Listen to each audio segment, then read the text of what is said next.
नमस्कार, AB star news देख रहे हैं आप और मैं हूं आपके साथ सोहन सिंह। वक्त तो चला है देश लाइव का, जिसमें बात करेंगे तमाम अहम खबरों की। शुरुआत करेंगे जम्मू कश्मीर की खबर के साथ में। दरअसल जम्मू कश्मीर में सेना का ऑपरेशन ऑल आउट लगातार जारी है। लगातार आतंकियों का खात्मा जम्मू कश्मीर में किया जा रहा है। सुरक्षा बलों की एक ही कवायद है कि घाटी में किस तरह से शांति स्थापित करनी है। इसी कड़ी में अवंतीपोरा में भी सुरक्षा बलों को बड़ी कामयाबी मिली है। सुरक्षा बलों ने यहां पर 2 आतंकियों को मुठभेड़ में मार गिराया है। जम्मू कश्मीर के अवंतीपोरा में सुरक्षा बलों को फिर से बड़ी कामयाबी मिली है। अवंतीपोरा में मुठभेड़ के दौरान सुरक्षा बलों ने 2 आतंकवादियों को मार गिराया है। कश्मीर जोन पुलिस ने बताया कि एनकाउंटर में 2 आतंकवादी ढेर किए गए हैं। मारे गए आतंकवादियों के पास से हथियार भी बरामद किए गए हैं। सर्च अभियान अभी भी चल रहा है।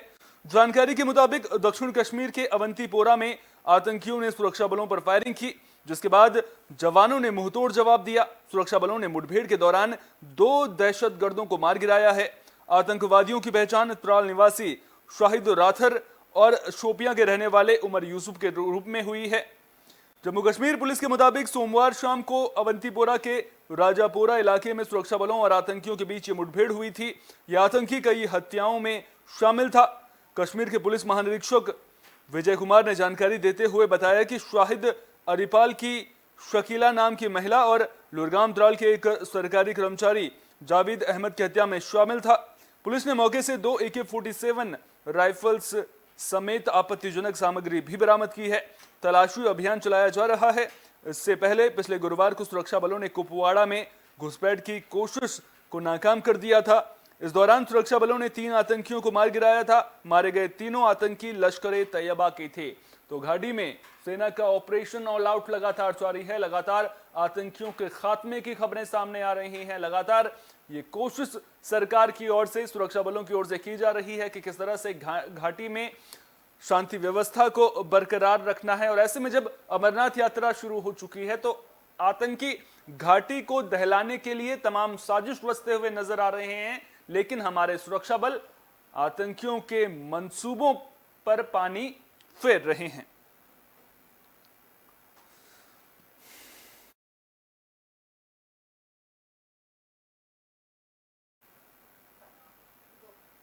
यूपी के बरेली से दर्दनाक सड़क हादसे की खबर सामने आई है। आपको बता दें कि उस सड़क हादसे में 7 लोगों की मौत हो गई है। तो ये जो हादसा है, इस हादसे के बाद परिवार वालों का रो रो कर बुरा हाल है। उन्हें समझ ही नहीं आ रहा है कि अब आगे क्या करें, क्योंकि ये वो 7 लोग थे जो उनके साथ में रहते थे, गुजर बसर करते थे। लेकिन अब अचानक से उनके हादसे की खबर जब परिवार के लोगों ने सुनी, गांव के लोगों ने सुनी, तो उसके बाद हर ओर मातम पसरा हुआ नजर आ रहा है। तो यूपी के बरेली में यह बड़ा सड़क हादसा हुआ है। हादसे में 7 लोगों की मौत हो गई है। सूचना मिलते ही पुलिस मौके पर पहुंची और शवों को कब्जे में लेकर जांच शुरू कर दी है। वहीं दर्दनाक हादसे पर सीएम योगी ने भी दुख जताया है। जानकारी के मुताबिक बरेली जिले के फतेहगंज थाना इलाके में एम्बुलेंस और कैंटर के बीच टक्कर हो गई थी। हादसे में मौके पर ही 7 लोगों की मौत हो गई थी। मरने वालों में 3 महिलाएं शामिल हैं। पुलिस ने शवों को कब्जे में ले लिया है। वहीं मुख्यमंत्री योगी आदित्यनाथ ने बरेली में सड़क दुर्घटना में हुई जनहानि पर गहरा शोक प्रकट किया है। मुख्यमंत्री ने दिवंगत आत्माओं की शांति की कामना करते हुए शोक संतप्त परिजनों के प्रति संवेदना व्यक्त की है।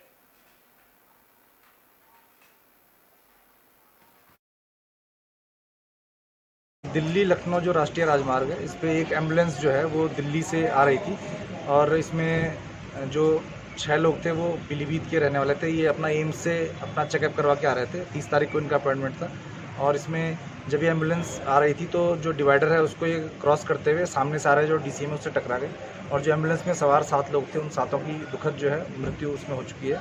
और इसमें जो सभी लोगों की पहचान इसमें की गई है। उनके घर वालों को इसमें सूचित कर दिया गया। और इसमें जो 6 लोग हैं ये पीलीभीत के रहने वाले हैं। एक जो ड्राइवर है वो थाना भोजीपुरा का रहने वाला है और ये एम्बुलेंस भी भोजीपुरा थाना के अंतर्गत एक हॉस्पिटल है उसकी है। और ये सभी जो एक ही परिवार के जानने वाले हैं सभी लोग जो हैं। और जो एम्बुलेंस ड्राइवर है, इनको मिलाकर कुल 7 लोगों की इसमें मृत्यु हुई।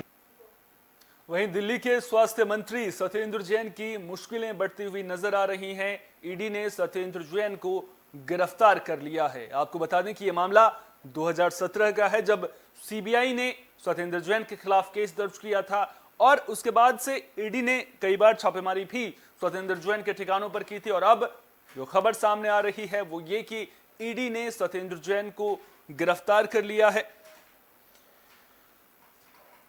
उनके खिलाफ भ्रष्टाचार और हवाला नेटवर्क मामले में जांच चल रही थी। यह मामला साल 2017 का है, जब सीबीआई ने सत्येंद्र जैन के खिलाफ भ्रष्टाचार निरोधक अधिनियम के तहत केस दर्ज किया था। सत्येंद्र जैन के खिलाफ भ्रष्टाचार निरोधक अधिनियम के तहत केस दर्ज किया गया था। इसी केस के आधार पर ईडी ने मनी लॉन्ड्रिंग एक्ट के तहत केस दर्ज किया। जांच के दौरान ईडी ने पाया कि कोलकाता की एक शेल कंपनी के जरिए सत्येंद्र जैन और उनके सहयोगियों की कंपनियों में 4 करोड़ 81 लाख रुपए की रकम आई थी। करीब 16 दिन पहले इस मामले में प्रवर्तन निदेशालय यानी कि ईडी को कुछ सबूत भी मिले थे। उसके बाद सत्येंद्र जैन को पूछताछ के लिए बुलाया गया, लेकिन उन्होंने पूछताछ में सहयोग नहीं किया। खासतौर पर वो उस रकम का जवाब नहीं दे पा रहे थे कि उनकी कंपनियों में 4 करोड़ 81 लाख रुपए कहां से आए। इसी के बाद ईडी ने सोमवार को सत्येंद्र जैन को गिरफ्तार कर लिया। दिल्ली के डिप्टी सीएम मनीष सिसोदिया ने आरोप लगाते हुए कहा कि बीजेपी हिमाचल चुनाव को लेकर डर गई है। सत्येंद्र जैन के खिलाफ 8 साल से एक फर्जी मामला चल रहा है। अब तक ईडी की टीम उन्हें कई बार तलब भी कर चुकी है। कुछ समय बाद ईडी ने उन्हें कई सालों तक फोन करना बंद कर दिया था, क्योंकि उनके पास उनके खिलाफ कुछ भी नहीं था। अब फिर से उन्हें परेशान किया जा रहा है, क्योंकि सत्येंद्र जैन हिमाचल प्रदेश के चुनाव प्रभारी हैं।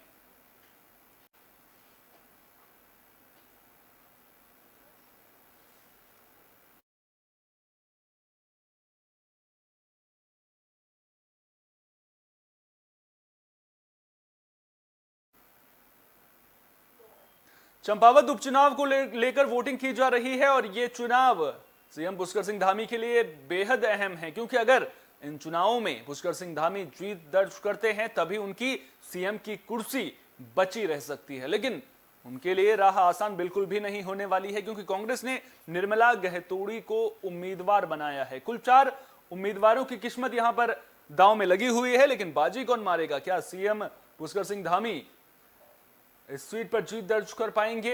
ये देखना बेहद दिलचस्प रहेगा। तस्वीरों में आप देख सकते हैं कि मतदान को लेकर लोगों में किस तरह से उत्साह देखने को मिल रहा है। उत्तराखंड का इतिहास रहा है कि जब भी कोई मुख्यमंत्री चुनाव लड़ा है, उपचुनाव अगर लड़ा है, तो फिर वो कभी हारा नहीं है। तो इतिहास तो सीएम धामी के साथ में नजर आ रहा है, लेकिन क्या जनता भी सीएम धामी के साथ में है? जो कार्यशैली सीएम धामी की अभी तक की रही है और विधानसभा चुनाव से पहले की रही है, क्या उसको जनता का सहयोग मिलेगा? ये देखना बेहद दिलचस्प रहेगा। लोगों को आप तस्वीरों में देख सकते हैं किस तरह से अलग अलग बूथ बनाए गए हैं। लोग बड़ी संख्या में लाइनों में लगे हुए भी नजर आ रहे हैं। मतदान को लेकर उत्साह लोगों में देखने को मिल रहा है और लोगों का ये उत्साह ही इस लोकतंत्र के महापर्व को बेहद खास बनाता है। अब ऐसे में प्रशासन की जिम्मेदारियां भी बढ़ जाती हैं, लिहाजा सुरक्षा के भी पुख्ता इंतजाम देखने को मिल रहे हैं। महिलाएं हों या बुजुर्ग हों या फिर 18 साल से ज्यादा उम्र के युवा हों, हर कोई बड़ी संख्या में पोलिंग बूथ पर पहुंच रहा है और लोकतंत्र के इस महापर्व में अपनी जनभागीदारी को दर्ज करवा रहा है।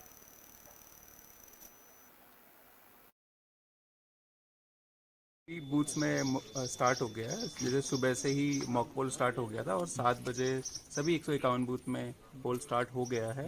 और जैसे अभी मैंने 2 बूथ विजिट कर लिए हैं और काफ़ी भारी संख्या में मतदाता आ रहे हैं, तो हमें आशा है कि हमारा स्वीप प्रोग्राम और जो जनता का हमें सहयोग मिल रहा है। और मेरा सभी से निवेदन है कि आपके साथी तो बहुत बड़ी संख्या में आए हैं, तो आप भी घर से निकलें और थोड़ा कष्ट करके मतदान देने जरूर। दिल्ली में आज तो चिलचिलाती धूप लोगों को परेशान कर रही है, लेकिन एक दिन पहले ही सोमवार को दोपहर के बाद मौसम ने जब करवट बदली तो दिल्ली एनसीआर में हवाओं की रफ्तार 100 किलोमीटर प्रति घंटा पहुंच चुकी थी। आंधी तूफान खूब देखने को मिल रहा था और आंधी आफत बनकर आई थी। कई जगहों पर पेड़ टूट गए थे, रास्तों पर जाम लग गया था और इसी वजह से, इसी आंधी की वजह से 2 लोगों की मौत की खबर भी सामने आ रही है। तो दिल्ली एनसीआर में सोमवार को दोपहर बाद आंधी, बारिश और 100 किलोमीटर प्रति घंटे की रफ्तार से हवाएं चली। उसके बाद राजधानी में तबाही मच गई, 2 लोगों की मौत हो गई, कई जगह पेड़ उखड़ गए, भारी ट्रैफिक जाम हो गया, जलभराव भी देखने को मिला। सोमवार को हुई तेज बारिश में दिल्ली में 2 लोगों की मौत हो गई। एक तो जामा मस्जिद इलाके के गली गोलियान में छज्जा गिरने से 50 साल के व्यक्ति कमल की मौत हो गई। कमल अपने घर की बालकनी में घूम रहे थे, जहां तेज आंधी के कारण उन पर छज्जा गिर गया। वहीं दूसरे मामले में उत्तरी दिल्ली के अंगूरी बाग इलाके में बसीर बाबा के रूप में पहचाने जाने वाले 65 साल के बेघर व्यक्ति की पीपल का पेड़ गिरने की वजह से मौत हो गई। दिल्ली में आंधी और भारी बारिश के कारण जामा मस्जिद का गुंबद भी क्षतिग्रस्त हुआ है। जामा मस्जिद के शाही इमाम सैयद अहमद बुखारी ने कहा कि मस्जिद की एक मीनार और अन्य हिस्सों से पत्थर टूटकर गिरने से 2 लोग घायल हो गए। मुख्य गुंबद का कलश टूटकर गिर गया और नुकसान से बचने के लिए इसे तत्काल ठीक करने की भी जरूरत है। मस्जिद के ढांचों के कुछ और पत्थर भी गिर गए। मैं भारतीय पुरातत्व सर्वेक्षण की मदद से मस्जिद की तत्काल मरम्मत करने के लिए प्रधानमंत्री को भी पत्र लिखूंगा। वहीं भारी बारिश के कारण दिल्ली में कई जगह जलभराव भी हो गया। इस दौरान वाहन चालक फंस गए। ज्यादातर दोपहिया वाहन चालकों को दिक्कत हुई। कई जगह तो 2 से 3 फुट तक पानी जमा हो गया था, जिसके बाद वाहन चालकों को भारी दिक्कतों का सामना करना पड़ा। राष्ट्रीय राजधानी के विभिन्न हिस्सों में भारी बारिश के साथ तेज हवाएं चली, जिसके चलते कई जगहों पर पेड़ उखड़कर जमीन पर गिर गए। दिल्ली पुलिस ने जानकारी दी कि आंधी तूफान के बाद राजधानी में 294 पेड़ उखड़ गए। मौसम में आए बदलाव के कारण कई दिन से तेज धूप और चिलचिलाती गर्मी से परेशान दिल्ली वासियों को थोड़ी राहत जरूर मिली। बारिश के साथ बादल भी गरजे और 50 किलोमीटर प्रति घंटे की रफ्तार से तेज हवाएं चली, लेकिन इसके साथ साथ मुसीबतें भी बढ़ गई। कई जगह बिजली भी गुल हो गई थी। तेज बारिश के बाद दिल्ली में कई जगह भारी ट्रैफिक भी देखने को मिला। हालांकि दिल्ली ट्रैफिक पुलिस की ओर से भी लगातार ट्रैफिक अलर्ट जारी किए गए। दिल्ली के उपराज्यपाल विनय कुमार सक्सेना ने भी ट्वीट कर लिखा कि शाम की आंधी के बाद कई जगह उखड़े पेड़ और जगह जगह जमाव होने की वजह से व्यथित हूं। कुछ जगहों का दौरा किया। लोगों को होने वाली असुविधा को कम करने के लिए अधिकारियों को तत्काल मलबा हटाने और सड़कों को साफ करने के भी निर्देश दिए हैं। तो तस्वीरों में भी आप देख सकते हैं किस तरह से तेज हवाएं दिल्ली के लोगों की मुसीबतें बढ़ाती हुई नजर आई। जगह जगह ट्रैफिक जाम भी देखने को मिला। जलभराव की स्थिति कई जगहों पर हो गई थी, जिसकी वजह से लोगों को बड़ी दिक्कतों का सामना करना पड़ा है।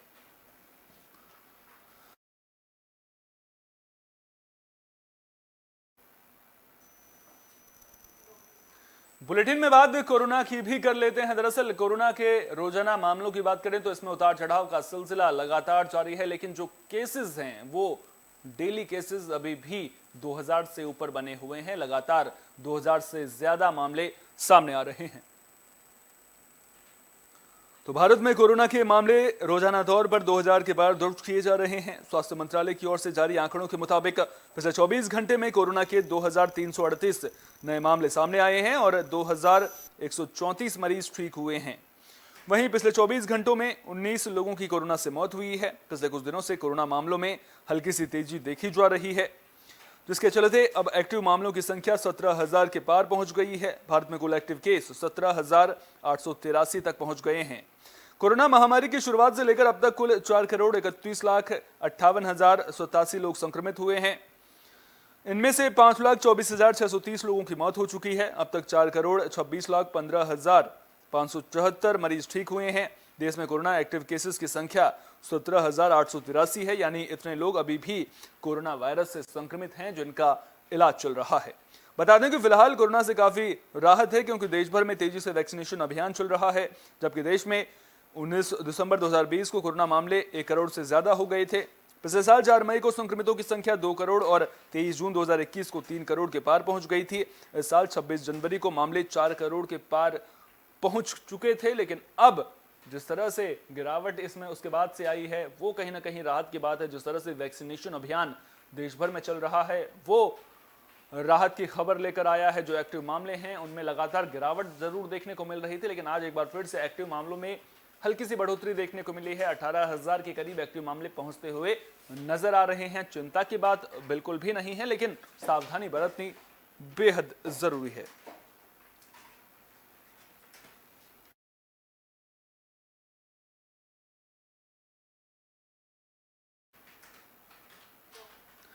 बुलेटिन के आखिर में बात नोएडा की भी कर लेते हैं। दरअसल नोएडा में एक प्लास्टिक फैक्ट्री में आग लगने का मामला सामने आया है। अच्छी खबर यह है कि इस हादसे में कोई हताहत नहीं हुआ है।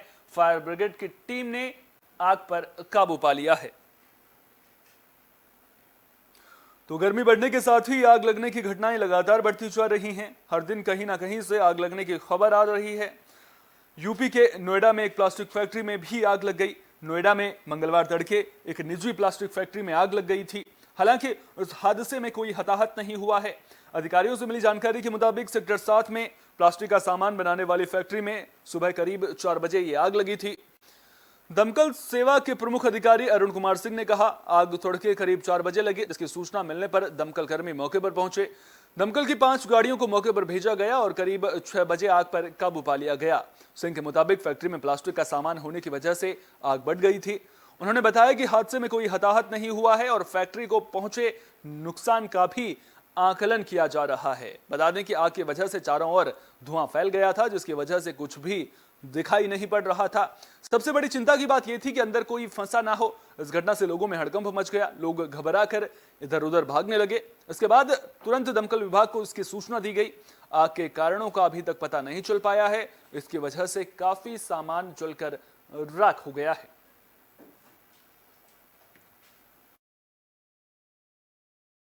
आज प्रातः 4 बजे सेक्टर 7 नोएडा के E98 स्थित एक फैक्ट्री में आग लग गई। इस फैक्ट्री में प्लास्टिक मोल्डिंग्स बनाने का काम होता है। प्लास्टिक का सामान होने के कारण आग की लपटें काफ़ी तेज थी। हमने तत्काल फायर स्टेशन फेज 1 के अतिरिक्त जनपद के अन्य 2 स्टेशनों से गाड़ियां मंगाई। इस प्रकार कुल 5 फायर टेंडर की मदद से आग को लगभग 2 घंटे की मशक्कत के बाद पूरी तरह से काबू में पा लिया गया है। जनहानि कोई भी नहीं। तो एक और गर्मी सरदर्दी बढ़ाती हुई नजर आ रही है और गर्मी के मौसम में जिस तरह से आग लगने की घटनाओं में इजाफा हो रहा है, वो भी चिंता बढ़ाता हुआ नजर आ रहा है। नोएडा की अगर बात करें तो यहां भी प्लास्टिक फैक्ट्री में आग लग गई थी, लेकिन राहत की बात यह है कि अब इस आग पर काबू पा लिया गया है। आशंका ये जताई जा रही है कि इस हादसे में कई लाखों का नुकसान इस फैक्ट्री मालिक को हुआ है, लेकिन देखना दिलचस्प होगा कि जब आंकलन किया जाएगा उसके बाद क्या कुछ निकलकर सामने आता है। साथ ही साथ आग किस वजह से लगी इसका पता भी लगाया जा रहा है। देखना दिलचस्प ये भी होगा कि आग लगने की वजह क्या निकलकर सामने आती है। फिलहाल के लिए देश लाइव में इतना ही। देश दुनिया की तमाम अहम खबरों के लिए बने रहिए AB स्टार न्यूज के साथ, क्योंकि यहां पर खबरों का सिलसिला कभी नहीं थमता।